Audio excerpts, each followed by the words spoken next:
Malain kayo at ingatan sa inyong pagiging mga paglalakbay. Ano ng Ama, ng Anak, at ng Espiritu Santo.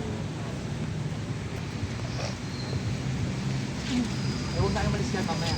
Pag lumapit sa atin. Ito yung bintana. Wala naman magkala.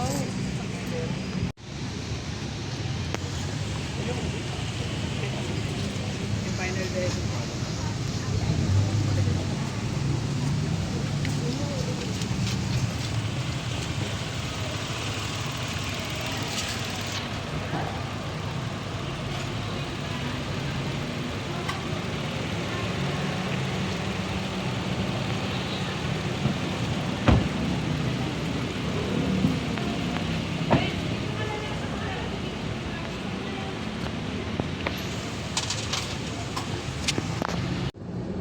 Ano na yan?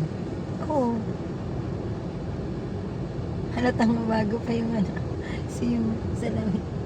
Sun visor natin, hindi pa naman buksan. Ano sun visor? Ito, sun visor daw yun eh. Ay, pogi. Hindi mo makasakay. Masungit. Ayun na.